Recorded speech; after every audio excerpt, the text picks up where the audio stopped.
فرمایا کہ ایک نیکی ایسی آتی ہے جس کی بنیاد پر اللہ تبارک و تعالیٰ اس کی موت کو اس حادثے سے ٹالتا ہے، وہ ہے والدین کی فرما برداری، کہ بچے نے اگر اپنے والدین کی حقوق اور ان کی فرما برداری کی ہے تو اسے برے حادثات سے محفوظ رکھا جاتا ہے۔ تو یہ تمام معاملات آج کی رات تقسیم ہوتے ہیں۔ اب ایک بات اور بھی میں آپ کو بتا دوں، ابھی جو گزری ہے مغرب کے بعد، یعنی سورج ڈوب گیا اور ہماری 15ویں شب لگ گئی، اور شاید آپ سب کو معلوم ہوگا کہ 15ویں شب لگتے ہی ہم لوگ شب برات کی تیاریاں کرتے ہیں، جبکہ دو اہم چیزیں تھیں آج کی۔ ایک تو ہم شب برات کی تیاریاں کر رہے ہیں، اور ایک ہمارا جو گزرا ہوا سال ہے اس کا دفتر بند کر رہے ہیں۔ ظاہر سی بات ہے، جب حساب کتاب ہو کر کے بند کیا جاتا ہے، لاسٹ کا پیج دیکھتا ہے کوئی بھی کاؤنٹنگ کرنے والا ہو، ہمارے یہاں بھی ایسا ہی ہے کہ تمام چیزیں لکھی جاتی ہیں، ٹوٹل لاسٹ پیج پر لکھ دیا جاتا ہے۔ تو اکاؤنٹنٹ جو ہے اس کا بھی حساب کتاب کا طریقہ ایسا ہی ہوتا ہے کہ ٹوٹل جو ہے لاسٹ میں لکھ دیتا ہے۔ تو لاسٹ کا اعتبار ہر جگہ ہوتا ہے، دنیا میں بھی اور اللہ کی بارگاہ میں بھی، کہ ہماری اس پورے گزرے ہوئے سال کی کتاب کا آخری پیج کس چیز پر بند ہوا، یہ بھی دیکھا جاتا ہے۔ مبارک ہو ان لوگوں کو جو آج لاکھوں کی تعداد میں، ہزاروں کی تعداد میں لوگ روزے سے تھے، تو انہوں نے اپنے اس سال کا آخری پیج روزے پر بند کیا ہے۔ کچھ لوگ وہ ہوں گے جو مغرب سے پہلے تلاوت میں مصروف تھے، قرآن پاک تلاوت کر رہے تھے، مغرب تک فرشتے تمہارے ساتھ تھے، جیسی مغرب ہوئی یہ فرشتے رب تعالیٰ کے حضور پہنچ گئے۔ آج میری بھی کتاب پہنچی ہے، آپ کی بھی کتاب اللہ کی بارگاہ میں پہنچی ہے پچھلے سال رب تعالیٰ کے حضور۔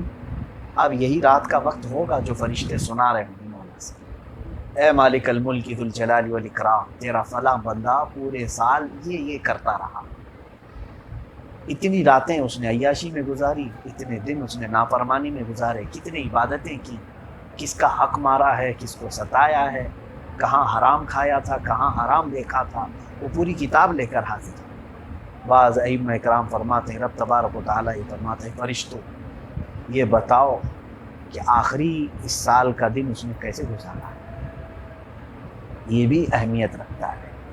تو فرشتے آخر میں یہ کہتے ہیں، مولا جس وقت ہم اس کی کتاب لے کر آ رہے تھے اس وقت وہ دعاؤں میں مصروف تھا اور تجھے پکار رہا تھا۔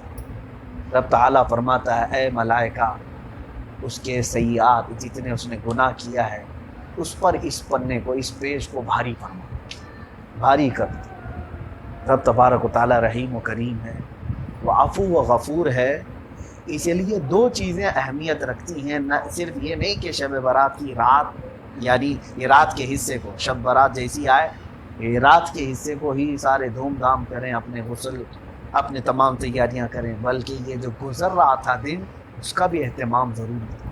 بہرحال وہ گزر چکا، اب اللہ ہی بہتر جانے کہ ہمارا کیا وہاں پر فرشتے سنا رہے ہوں گے اپنے رب کے حضور، اور یہ بھی ہمیں کسی کو نہیں معلوم کہ آج رات ہمارے متعلق اللہ کیا حکم نازل کر رہا ہے، یہ بھی ہم میں سے کسی کو نہیں معلوم۔ ہو سکتا ہے میرے عزیز آج ہم سب یہاں پر بیٹھے ہوئے ہیں، فرشتوں کو یہ حکم ہو چکا ہوگا کہ آج جو تقریر کر رہا ہے بیٹھ کر کے، 4 دن کے بعد، 5 دن کے بعد، مہینے کے بعد، 2 مہینے کے بعد اس کی موت لکھ دو، اور فرشتے اس کو لکھ چکے ہوں گے۔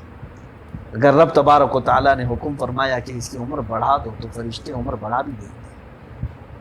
ہم میں سے کوئی اس بات کو نہیں جانتا کہ ہماری کس مہینے میں موت لکھی جا رہی ہے، کون سی رات ہمارا آخری ہماری زندگی کا پل اور لمحہ لکھا جا رہا ہے، کوئی نہیں جانتا۔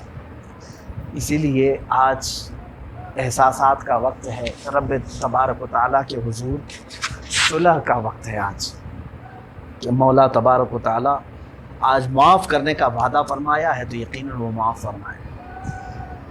آج کی رات کے متعلق اللہ تبارک و تعالیٰ نے اپنی رحمت کے دریا اتنے کشادہ فرمایا ہے۔ ایک روایت میں عرض کر کے آگے بڑھ جاؤں گا، سیدنا عیسیٰ علیہ الصلوۃ والتسلیم کے متعلق یہ بات ملتی ہے کہ انہوں نے ایک سمندر پر یا ایک ندی کے کنارے ایک بہت ہی خوشنما پتھر کو دیکھا، بہت ہی حسین و جمیل پتھر تھا. تو آپ نے کبھی ایسا پتھر نہیں دیکھا تھا. رب تبارک و تعالیٰ سے انہوں نے عرض کیا مولا تیری خلقت کے عجائبات بہت بے شمار ہیں، تیری تخلیق، تو نے جو چیزیں پیدا کی ہیں اس کی کوئی مثال نہیں ملتی، بہت عجیب و غریب چیز ہے. رب تعالیٰ نے فرمایا اے عیسیٰ کیا اس سے بھی عجب چیز دیکھو گے؟ کہا کیا چیز ہے مولا؟ حضرت عیسیٰ علیہ السلام کو حکم ہوا اس پتھر پر تم اپنا ہاتھ رکھو. آپ نے ہاتھ رکھا تو پتھر شق ہو گیا، پھٹ گئے. آپ نے دیکھا تو اس کے اندر ایک بزرگ بیٹھے ہوئے ہیں، عبادت کر رہے ہیں، جبکہ وہ پورا پتھر بند تھا اور ان کے پاس طرح طرح کے پھل میوہ جات رکھے ہوئے ہیں اور وہ اپنی عبادت میں مصروف ہیں. اس سے بڑی حیرت کی بات کیا ہو سکتی ہے؟ حضرت عیسیٰ علیہ الصلاۃ والتسلیم نے ان کو سلام کیا، پوچھا کہ کون ہیں آپ؟ انہوں نے کہا میں بنی اسرائیل کا ایک عابد ہوں، اللہ رب العزت نے میرے لیے انتظام فرمایا ہے.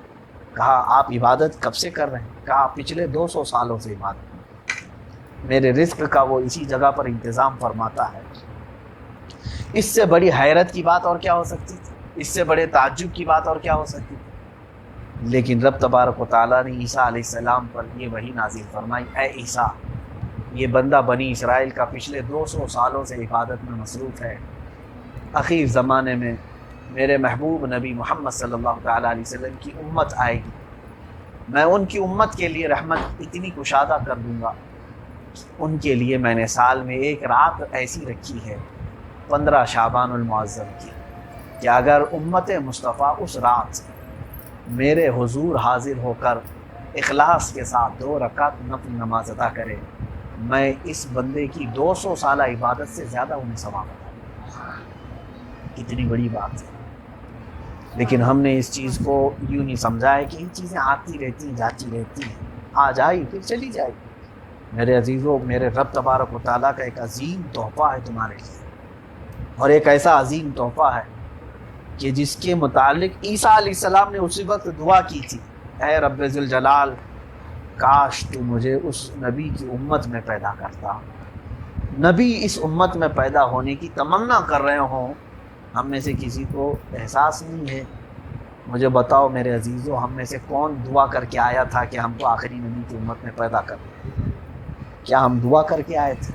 ہمارے مانگنے سے یہ ملا ہے؟ وہ مولا قدیر و جبار خود ہی بہتر جانتا تھا کہ کس کو آخری نبی کی امت میں پیدا کرنا ہے. اس نے ہم جیسوں کو، نکموں کو، ہم جیسے کمینوں کو اس آخری نبی کی امت میں بنایا. میں سمجھتا ہوں کم از کم آج امت مصطفیٰ اپنی حیثیت کو ہی سمجھ لے کہ تمہیں کس لیے بنایا گیا تھا اور کب پیدا کیا گیا ہے. میں سمجھتا ہوں اپنی زندگی کے اصول سمجھ جائے کہ تم عام انسان نہیں ہو، تم عام نہیں ہو. شاید ہم اور تم پیدا ہو سکتے تھے پہلے کی امتوں میں پیدا ہوتے ہیں، لیکن مولا تعالیٰ نے ہمیں اس امت میں پیدا کیا جس میں نبی بھی پیدا ہونے کی تمنا کرتے ہیں، اور اس پر مزید یہ کہ ہمارے گناہوں پر بخشش کے لیے اس نے اتنی رحمت کشادہ فرمائی. اس کے باوجود ہم توبہ کی طرف نہیں آتے. یہ ایک بڑا مسئلہ ہے، ہمارا بڑا مسئلہ ہے. نبی رحمت محمد صلی اللہ تعالیٰ علیہ وسلم، میرے آقا کونین صلی اللہ تعالیٰ علیہ وسلم، کیا آپ سے کوئی گناہ ہو سکتا ہے؟ نبی کے متعلق یہ سوچنا بھی ہمارے لیے جائز نہیں. وہ معصوم عن الخطا ہے.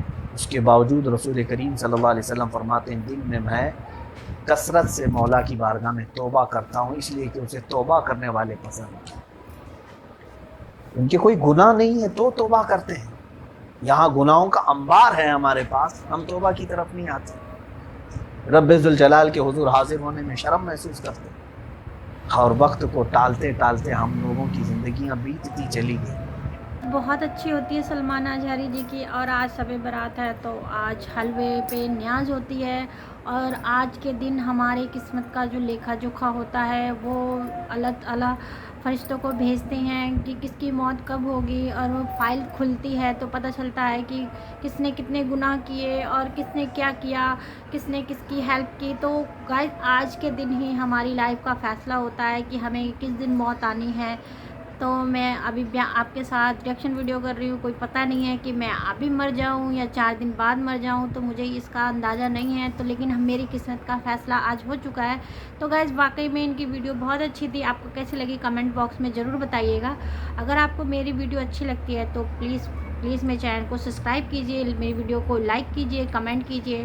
اور آپ سبھی بھائی جو مجھے سلام کرتے ہیں, سبھی بھائیوں کو میری طرف سے وعلیکم السلام. آپ لوگ خوش رہیے اور آگے دن پہ دن ترقی کرتے رہیے. ملتی ہوں اسی طریقے کی اگلی ویڈیو میں, تب تک کے لیے اللہ حافظ.